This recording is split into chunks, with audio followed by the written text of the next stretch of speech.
Good evening. My name is Joe Sam Robinson. It's my pleasure to have with us once again one of Macon, Georgia's leading savants, a man of many parts, many interests, but among them is a pretty profound legal knowledge.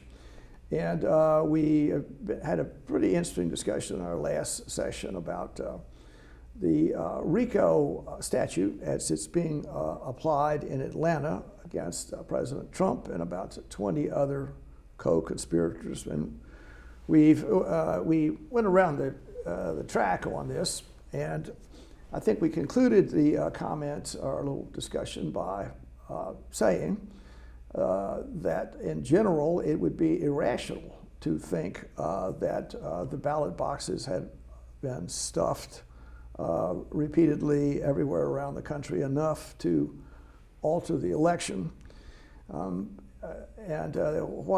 The question I ask are, why are people thinking that? What is the reason for that? And I may just I'll start the conversation by saying that this is sort of the reason these tensions are like this, is there's enormous sociological change taking place in the nation. If you look at the way the nation was pictured several decades ago, certainly from my remembrance, there would be a culture, a political class, it would be a viewpoint that went back a long time and did not reflect the extraordinary changes that have taken place in the nation. And the idea that this new viewpoint and the demographic predicate behind it would be so powerful as to overturn the old order is very difficult for people to accept. And the assumption would be this only way this could have happened in the USA would be some kind of thievery, knavery, something had happened, someone did something illegal and wrongful, and that would be the explanation for why the sea change was taking place. It was not referable to demographics or cultural changes or the many other factors that exist, but instead thievery had occurred.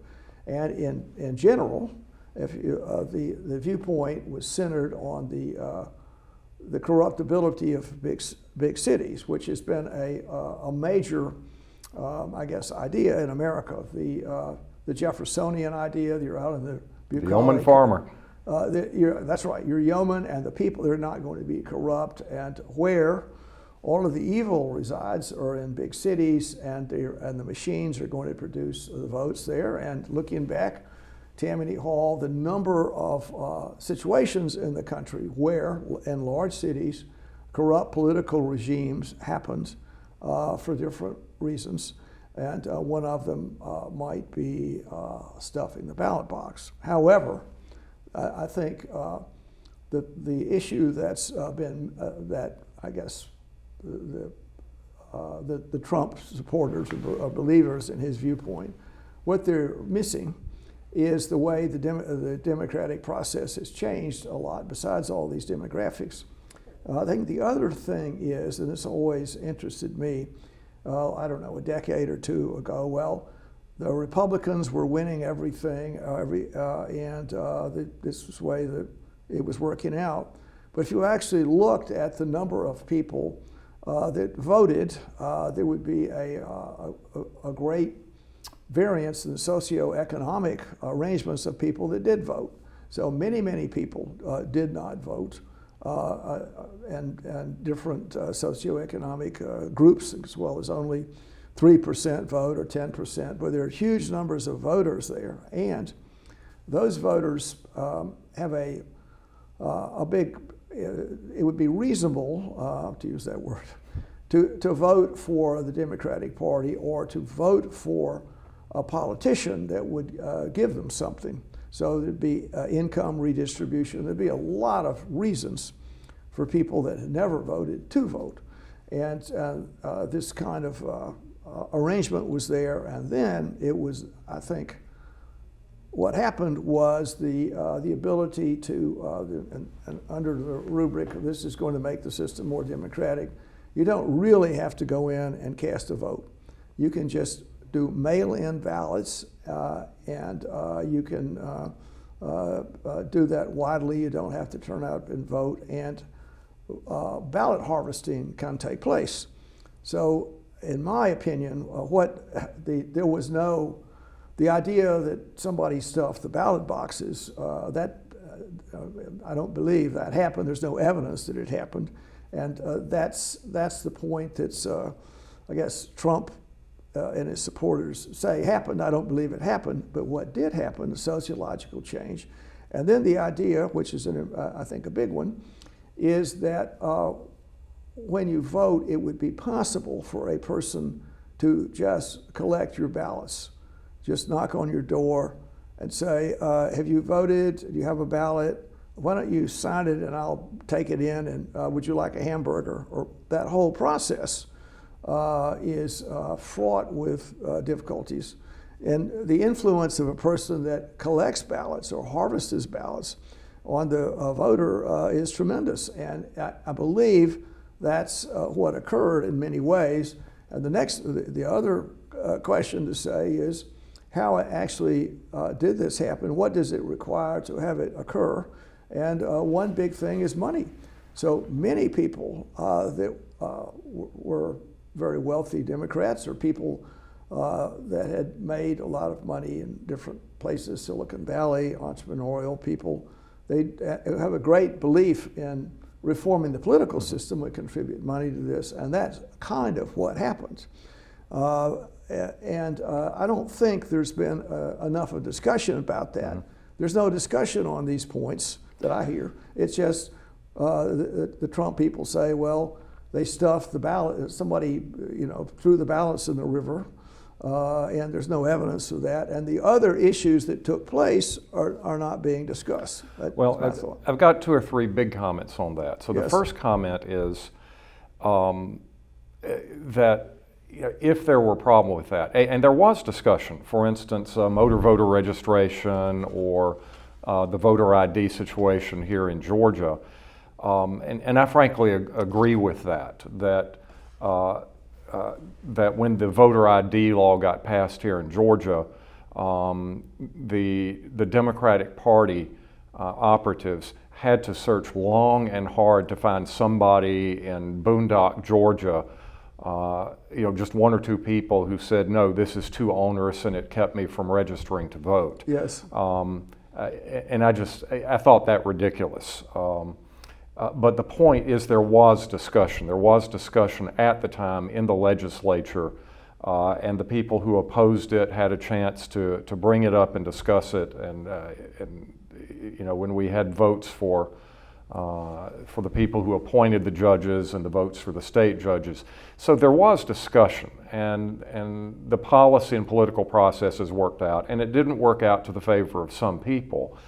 But now what's happening is they're not focused on those past discussions. They're essentially saying, well, since we lost that campaign, now let's come up with this theory that there is so deep and dark a conspiracy among the left nationwide to steal our votes that we can find no specific evidence of it.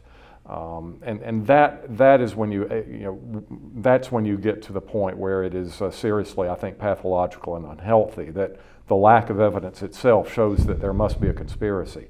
Now, I will add one thing to your list that you left out. Since in your book and in our last meeting we talked about AI, and if you can just get a neutral machine intelligence that can crunch all the data and it will save us from ourselves. You forgot to mention the possibility that once you program a voting machine, if somebody inserts a worm or a bug, or even the AI itself can eventually reprogram the voting machine, how can we ever know that the voting machine has accurately recorded the votes? Maybe some nefarious scheme, and of course, this is one thing the Trump people alleged with the, was it the Venezuelan voting machines? Right. I can see that really happening, but this becomes an epistemological crisis. At this point, anybody can say anything. The machines have taken over, the machines have elected who they've wanted, and it's up to us to start the revolution. And if the other party is standing up saying that that election is valid, then they have allied themselves with the machines if they have not themselves actually controlled the machines Right. to rig the election. I mean, that's where AI ultimately takes us.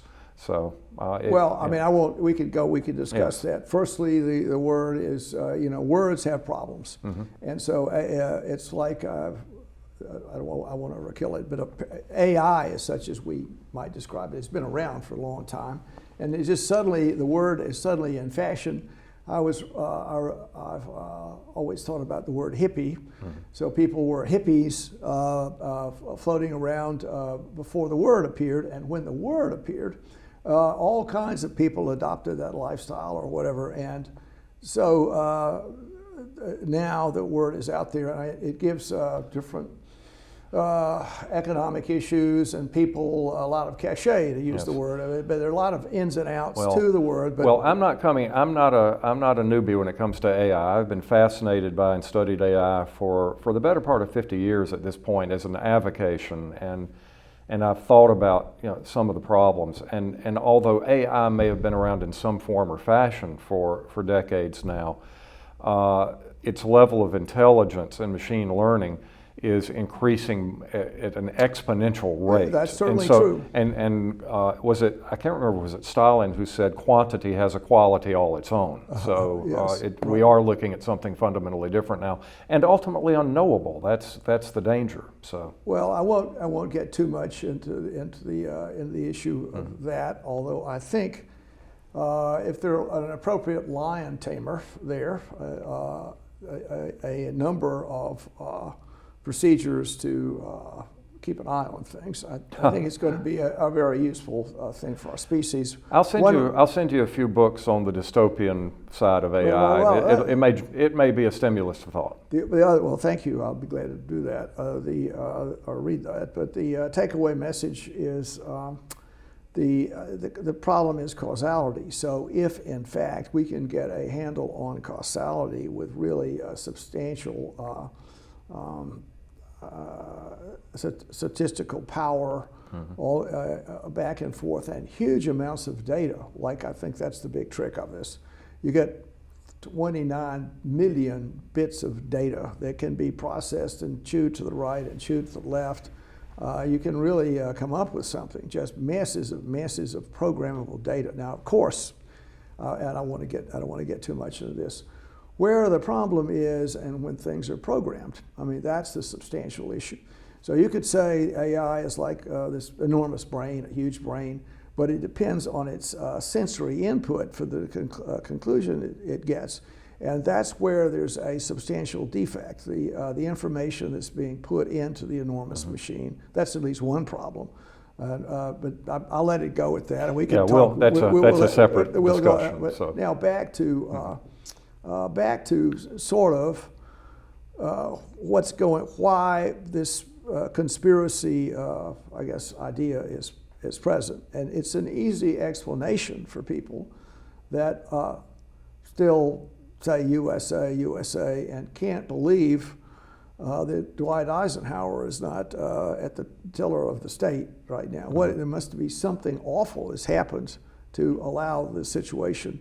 The woke world is out there, and the explanation is some kind of criminal action has happened, even though it is irrational and unproven. I've tried to toss out some of what really did happen, but now you mentioned, well, there's plenty of discussion about it. I don't think there's a lot of discussion right now. Just what I said, that people, this is what really happens. This is why you think that.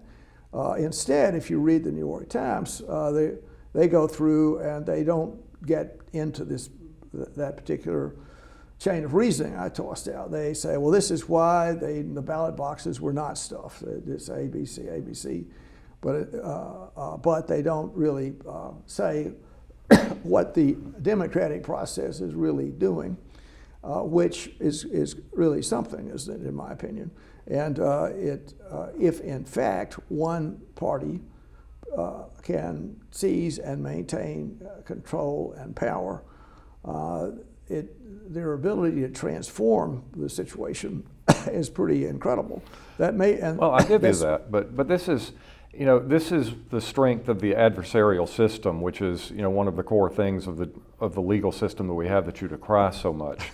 That, when somebody has got a tremendous amount of skin in the game, and he's got resources, which of course the Republican Party's got, then he's got a tremendous motive to get out there and find solid evidence that of this conspiracy of foul play.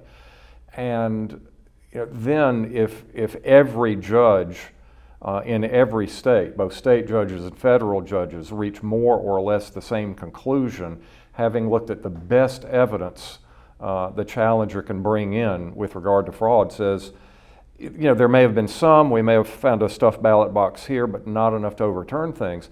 And then and once again, I'll indicate that at least some of these judges were Trump appointees. I just want to follow it up with one thing. I've just recently been rewatching, I should say, the movie Downfall, which, have you ever seen it? It's about the last days of Hitler in the bunker. I may have. At some it's point, fascinating. people are shooting each other, and they're getting a little. It's really quite a. It's very accurate, very good. But when you look at, not a very pleasant. It's not pleasant at all, but very well acted, very well done, and. I've been having discussions with the other Dr. Melton, who does a lot more with Nazism than I do. Right. But when you see the pattern of Hitler throughout his entire life, he never did anything wrong. It was always some dark conspiracy to frustrate his purposes.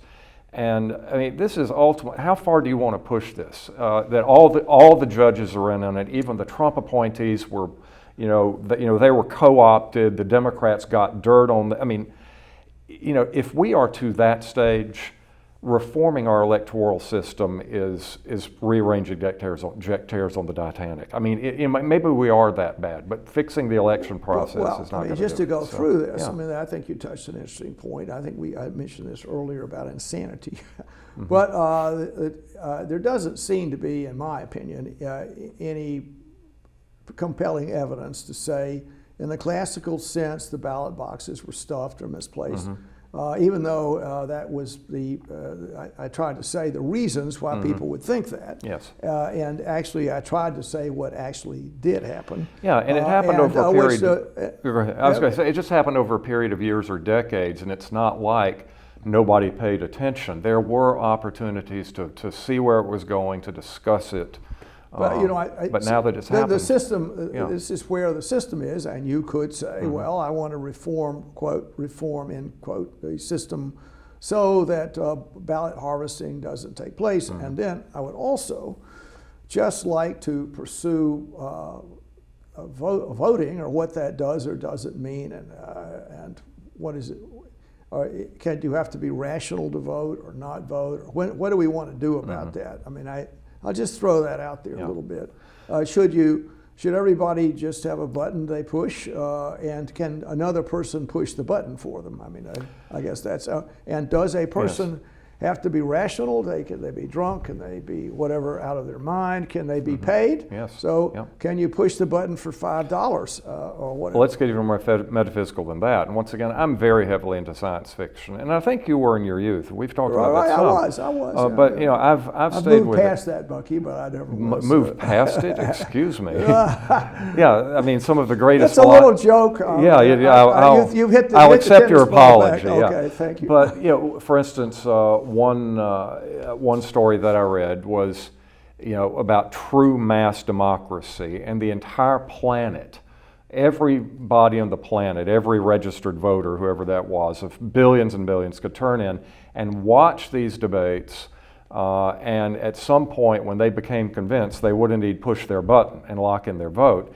And when enough votes had been cast, that's the decision. But then you have to ask yourself, but what if the debate had gone on one more hour, or if a certain number of people had withheld their vote for one more hour? You'd get a radically different result. I mean, so you're trying to fix the popular will. You're trying to nail down something in time. I mean, it's sort of the difference between Newtonian and quantum physics. That you can always get a little bit more information and change your mind. But at some point, living in a big complex society like this, a decision must be taken, even if it's a wrong decision. We cannot live in the quantum state forever, wondering whether or not the cat is alive or dead. Well, We got to move forward. We got to build that bridge. We got to decide how big the army's going to be. We got to decide, yes, about yes. healthcare. So. Well, there are a lot of complexities there. I will say that it's going to be necessary for the country to change, like it or not. The country needs to change. The world needs to change as events reconfigure our reality. So we have to. And there are checks and balances there. I think that's an important issue. And maintaining those checks and balances, I think, would hopefully make the transition smoother. And one cannot even imagine what's going to happen. But having said that, I want to just, I mentioned insanity, if I could say that, and rationality, and I just make the point that maybe everybody is a little insane sometimes. If you think about it, you get so provoked. I would agree with that completely. The cat, I don't know, urinates on your suit or something. I don't know, whatever. I mean, you get mad at the cat. Actually, the cat urinated on my knapsack just this morning, and I'm furious about it. Right. Well, So, people, yes. and their opinions go up and down. So when you vote, what are the influences when you actually pull the trigger? Yes. What's going on? And one interesting thing is looking at sometimes there are debates there, and then people are pushing little buttons, yes or no, and you can see it's going up and down. Mm-hmm. Yes. I don't know. Candidate X says,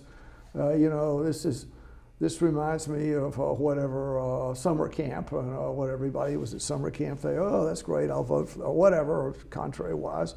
And the opinions are fluctuating, and they also fluctuate more. And then the other thing that happens, I've observed, is that after a debate, then I say, well, this is what seems to have happened. And then the commentators afterwards tell me what really happened. It was kind of an Orwellian kind of thing. You get an Orwellian thing. Well, candidate X just romped and stomped in this. Well, I saw candidate X, and the person was bumbling and just did a terrible job. Yes. And the things that I just saw with my own lying eyes are deprecated by the system. So that's point number one, is what's going to happen. And the next thing is, I guess, the next day, what are you going to feel like? And social pressures going on, the whole deal. When are you going to? And so particularly when people harvest your votes, when they come and they say, hi there, Bob. It's great to see you. I enjoy seeing you at the bowling alley or whatever. Well, I know we are on the same team here. Can I take your ballot for you or something to that effect? So all those influences are out there. And it's Winston Churchill said, democracy is the worst system there is, except it's better than every other system. Okay, yes. Fine. So we have those issues, but I believe it can be perfected a little bit. And my final comment on this is, look what we've got right now. Look at the two people that are the number one guys for president. I mean, a normal human, I don't know what that means, would say, well, it looks like President Biden's got some intellectual issues here. Maybe it's not his fault. Maybe he's not quite as quick-witted as I'd like to have, whatever. And then you could also say it looks like President Trump certainly seems to have go out there sometimes in pretty extreme statements. So those are the two people we have. Yes. And I wonder if the system could not produce someone better for the American people. And I'm now going to make a comment about democracy. Maybe there are times when the system can be changed a little, as our forefathers suggested. One thing would be having the senators elected by the state legislature. Okay, maybe I'll let that go. The other one is having presidential conventions, where the party pros can look at people and they can say, Mr. or candidate X is an alcoholic, and they know, and he's going to screw the situation up or whatever, or candidate X has got some kind of substantial problem, or I've observed candidate X, I've dealt with him, and this guy can really, he'd be a wonderful person for the country. And would that system work better? Instead of what we have now with, you could say that it's the will of the people, but is the will of the people corrupted by the media, by the messages they get, and by the emotional, I guess, embrace that these candidates exercise? I feel your pain, friend Bill Clinton, I feel your pain out there, or whatever. I mean, a lot of it maybe not truthful. Well, I think that a lot of the things that I'm not speaking very well tonight. Democracy may not be as good as we think it is. That's what I'm trying to say. That the French Revolution may have accomplished some good things, but it unleashed a lot of things that in the long run may not be so good. Alexander Hamilton and the people are a beast. A great beast. Yeah, well, I've seen it done several ways. Okay. Your people, sir, are a great beast, is the one that I most often see. Right. But if we are not able to govern ourselves as individuals, what makes us think that we're going to do a good job when we pitch in and help try to govern the entire community? And going back to the 18th century Enlightenment, if you look at Franklin, if you look at the philosophers, it's that if you're going to have a republic, and not Republican, but little r, res publica, that you have to have virtuous members of society playing a role in the process. Good point. And that's the great. French Revolution and then the American version of that, Jacksonian democracy, has completely done away with that. On the other hand, the people, if you're not in a democratic system, if we are going to have a rule by the elite, they've got to have a sense of noblesse oblige. They've got to be willing to sacrifice some. I mean, if you look at the founders, okay, they were all white males. Okay, most of them were slave owners. Okay, most of them were rich, but all of them who signed the Declaration of Independence knew that if the U.S. lost the war, they would all hang. Yes. As I believe both Voltaire and Adams said, it concentrates the mind. Was it Voltaire? I can't remember. It concentrates the mind wonderfully. Was that Samuel Johnson? Samuel Johnson about yeah. someone about to be hung the next Yes. day or something? Yes. Like that. So, Dr. somebody was going to be hung the next day.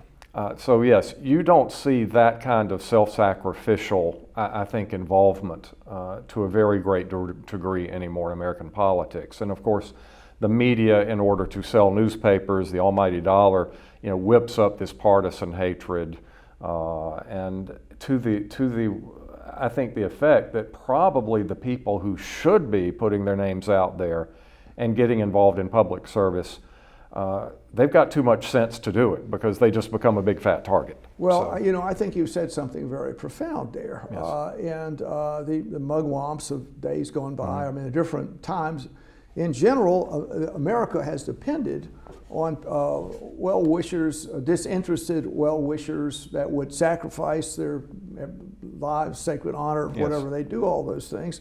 And you could see, wow, that's not happening. Number one, the military, is somebody going to go in the military, somebody from a very protected, wealthy family. It's my time to serve. You don't see that. Mm-hmm. People, disinterested gestures.